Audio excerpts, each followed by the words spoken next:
Les Almatoises Isabelle Privé et Claudia Saint-Pierre sont revenues du Maroc après avoir participé à la 18e édition du Trophée Rose des Sables. C'est sous le nom de la Rosée du Lac que l'équipage a parcouru le sud-est marocain en véhicule tout-terrain dans le cadre d'un rallye 100% féminin le mois dernier. J'ai le plaisir de m'entretenir avec elles aujourd'hui. Donc, Isabelle Privé, Claudia Saint-Pierre, bonjour. Bonjour. En quoi consiste exactement le rallye Rose des Sables? Bien, en fait, le rallye, c'est un parcours, donc dans le désert du Maroc, pendant 6 jours, c'est 6 étapes différentes, où est-ce qu'on doit rallier des points. Donc, ce n'est pas un rallye de vitesse, mais bien un rallye de kilométrage. En fait, il faut suivre un roadbook, puis s'approcher le plus possible du nombre de kilomètres qui est prévu. Alors, en ralliant des CP, qu'on appelle donc des checkpoints, donc où est-ce qu'on va aller, on doit passer obligatoirement. Donc, il y a de la stratégie pour pouvoir couper à certains endroits. Il y a aussi un défi parce qu'on est avec la boussole. Alors, on doit suivre des caps, on doit se débrouiller pour trouver notre chemin en suivant le roadbook le plus près possible. Ce qui doit être assez difficile quand même, ça doit être un défi de se retrouver dans le désert finalement, parce qu'on ne sait pas nécessairement où on est, c'est pas facile. Je vous dirais qu'on ne pouvait pas s'attendre à ce qu'on a vécu nécessairement, même dans la préparation ou même dans ce qu'on allait faire quand tu nous demandes est-ce que c'était pas facile. Moi, je pensais pas qu'on pouvait pas savoir où on était. Puis, dans ce défi-là, ça arrive régulièrement qu'on ne sait pas où on est.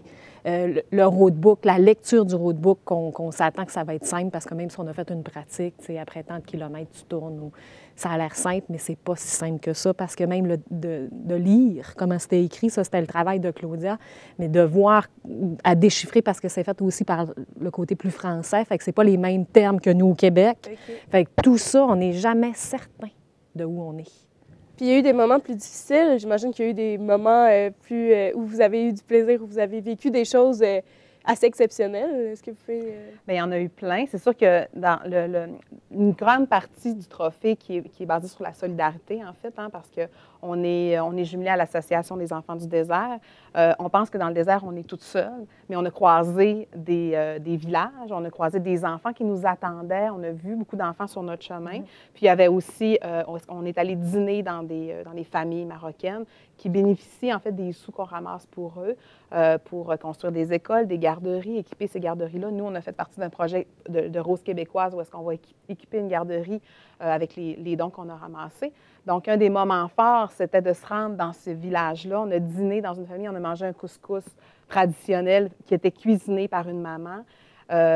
Puis nous, on était chanceuses puisqu'on a mangé avec 2 participantes qui parlaient arabe. Donc, on a pu échanger avec une adolescente qui était là, connaître leur réalité, c'est quoi leur quotidien. Donc, elle avait arrêté l'école puisqu'elle devait se lever à 5 heures le matin, revenait, avait long de trajet à faire, revenait tard le soir, il fallait qu'elle aide sa mère, faisait ses devoirs très tard. Donc, pour elle, bien, c'était trop complexe, donc elle a cessé l'école. Donc, l'Association des enfants du désert va promouvoir l'éducation. Alors, on a pu comprendre cette réalité-là. Ça a été, je dirais, un des moments forts, bien entendu. C'est là qu'on sait pourquoi on a fait ça aussi, parce que, tu sais, même dans tout le financement, on avait amassé 25 000 $ pour participer au trophée. Fait que, tu sais, ça faisait un an qu'on travaillait très fort sur notre campagne de financement, où on donnait des sous aux enfants du désert, où on donnait des sous ici au Club des petits déjeuners. Puis je te dirais qu'au départ, notre objectif, c'était que les sous restent au Québec, là, qu'on en donne au Club des petits déjeuners, que ça aille dans nos écoles, puis que les gens qui nous appuient voient que ça sert. Mais après avoir fait le trophée, ce que Claudia amène quand on va voir les familles, quand on voit, parce qu'il faut dire que moi et Claudia, on n'avait jamais pris l'avion.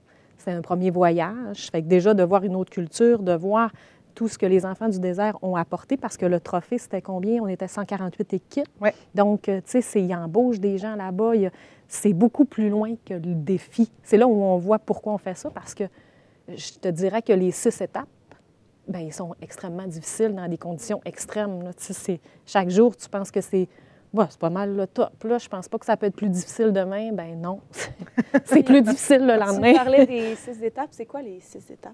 Bien, je pense que Claudia, c'est... Bien, en fait, première journée qui était le samedi, en fait, on est parti une étape dans l'avant-midi pour apprendre un peu les terrains, apprendre à lire le roadbook. Donc, je pense qu'on a fait autour de 50-60 km. C'est une petite étape, en fait, pour ça. On avait une avant-midi à peu près pour le faire. Après ça, on allait dîner dans les familles. Puis le soir, on faisait une étape de nuit. Alors, il faut penser que dans le désert, il n'y a pas de lumière. Alors, on était complètement... on n'avait pas de point de repère visuel. On ne devait que se fier à la boussole et au roadbook. au nombre de kilométrages qu'on avance. Donc, ça a été c'était un très beau défi, mais c'était pas long. C'était comme 25 km. Mais des fois, faire 0,5 km, ça te prend 15 minutes parce que tu dois réfléchir par où je vais, quel côté on va. C'est séparé par des petits. Donc, c'était vraiment, ça, c'était notre première journée. Ensuite, on a eu l'étape du Wonder Woman qu'on a appelée. Donc, le dimanche, on est parti à 7h30 le matin. Nous, on est rentrés au bivouac à 8h30, mais il y a des filles qui sont restées jusqu'à minuit, 1h. Là, c'était une grosse étape, beaucoup de kilomètres, mais beaucoup de paysages incroyables. On a monté dans des montagnes qu'on se dit, c'est incroyable de penser qu'on a fait ça. C'est encore, on voit les photos, puis c'est encore très, c'est impressionnant. On a vu des choses, tu sais, un troupeau de dromadaires qui passe devant toi. Tu dois les laisser passer avant d'en lancer. Tu es toujours partagé quand même quand tu fais ces étapes-là entre c'est incroyable, qu'est-ce qu'on fait, ce qu'on vit, ce qu'on voit, puis on est à la bonne place. Il nous reste encore ça. Si je passe là, parce que, tu sais, il y en a qui se sont chavirés, il y a des crevaisons, il y a toutes sortes d'affaires. Fait qu'en même temps, tu as comme le côté de la boussole, de lire bien le roadbook, de s'assurer, parce que des fois, on passe à quelque part où on se dit, ce paysage-là ou ce terrain-là, c'est-tu normal? Je ne suis pas sûre qu'il nous aurait fait passer là, mais... Puis dans le Wonder Woman, on avait comme pas mal tout ça dans cette deuxième étape-là. La deuxième journée, c'était comme la troisième étape. Puis après ça, on avait l'étape des Wed. Wed, c'est une rivière asséchée. Donc, des longs kilomètres dans du sable mou. Cette étape-là a été difficile pour nous. Bien, en fait, Isabelle était malade cette journée-là. Donc, en partant le matin, elle ne filait vraiment pas. On a quand même fait 60 kilomètres dans cet état-là pour elle. À 50 degrés. C'est ça, elle fait avec très, un très casque, chaud. avec, dans un espace où tu ne peux pas arrêter où tu veux. Oui, puis donc, on a décidé d'abandonner l'étape parce que là, ça n'avait plus de sens. Je veux dire, elle aurait perdu connaissance. Mais là, on n'avait plus de plaisir non plus. Donc, un des objectifs, c'était d'avoir du fun ensemble. Là, on n'avait plus de fun. Donc, on a abandonné cette étape-là. Pour reprendre le lendemain, c'était l'étape des dunes. Donc, dans les dunes de sable, des paysages encore incroyables. Là, c'est la machine beaucoup qu'on teste. On saute un peu. Il faut faire attention pour ne pas rester pris. Donc, ça, c'était l'avant-dernière. Puis, la dernière étape qui durait 2 jours, c'était le marathon. Là, on partait le mercredi matin avec tout notre matériel de camping parce qu'on dormait dans le désert. Okay. Donc, ce soir-là, le mercredi, on dormait dans le désert, puis on repartait le jeudi pour revenir au dernier bivouac. Donc, ça se terminait avec cette étape-là. C'est un autre défi aussi pour nous autres parce qu'en côte à côte, on n'a pas d'espace, donc il faut aller attacher nos affaires, il faut s'assurer. On ne part jamais nécessairement avec le confort. On avait le strict minimum. Le strict minimum. Oui, puis les filles, rapidement, qu'est-ce que vous ramenez de toute cette épopée-là, en fait, que vous avez vécue dans le désert? Bien, écoute, moi, c'est drôle parce qu'en faisant la route, tantôt, on se posait un peu la question si on était un peu dans le même état. C'est sûr que je ramène une complicité incroyable avec Claudia. Là. On se le dit, on est habitués d'être ensemble à tous les jours. C'était aussi un défi. Les gens, après, ils vont se disputer, ils vont chicaner. Jamais on a eu une once de dispute. Jamais. Ça a toujours été une complémentarité. Qu'est-ce que je ramène? C'est ça. Plus, moi, je te dirais que je change beaucoup de choses. Je suis en train de changer de travail.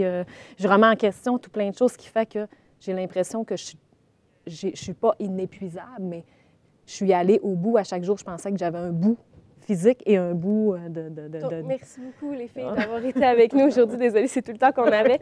Donc, je recevais les deux participantes du Rallye Rose des Sables, Claudia Saint-Pierre et Isabelle Privé. Merci d'avoir été avec nous. Et, mesdames, messieurs, au revoir.